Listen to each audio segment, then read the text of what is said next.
হালখাতার অনুষ্ঠানের দিনেই পিআরকে টিম্বার ফ্যাক্টরিতে হাজির হয়ে গেল আঁখি।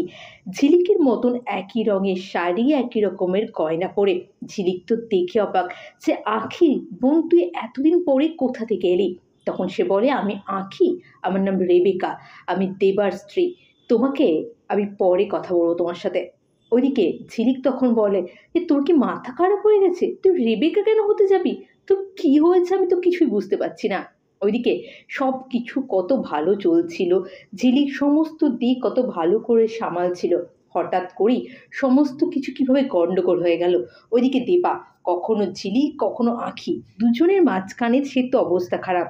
কখন যে ঝিলিক আসছে, কখন যে আঁখি আসছে, সে তো বুঝতেই পারছে না। আর তারও শরীরটা একটু খারাপ, হাঁটতে পারছে না, চলাফেরা করতে পারছে না। এই অবস্থাতে ডেসপারেট কিছু করার সাহস তারও নেই যে সে আঁখি না ঝিলিক কাকে খুঁজতে যাবে, সে তো নিজেই হাঁটাচলা করতে পারছে না।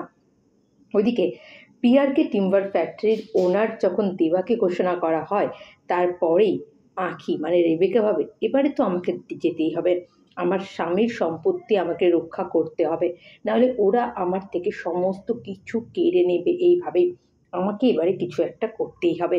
তারপরে এসে হাজির হয়, তাকে দেখে সবাই চমকে যায়, সবাই আঁখি আঁখি বলে। সে তখন বলে, আঁখি কে? আমার নাম তো রেবেকা, আমি তো অনিমেষ রায়ের মেয়ে আর দেবাশ্রী। আর এই যে এই মেয়েটা, যে আমার স্বামীকে এতই নিজের স্বামী বলে বলছিল, এই মেয়েটাকে আগে আমি ছাতাবাড়ি থেকে তাড়াবো।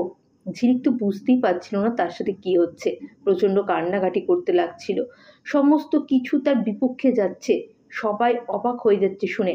হ্যাঁ বন্ধুরা, দুই শালিকের আগামী পর্বে এমনটা হলে কেমন লাগবে অবশ্যই কমেন্ট করে জানান। চ্যানেলে নতুন হলে দয়া করে চ্যানেলটা সাবস্ক্রাইব করে দিন। অনেক ধন্যবাদ সকলকে ভিডিওটি দেখার জন্য। সকলে ভালো থাকুন, সুস্থ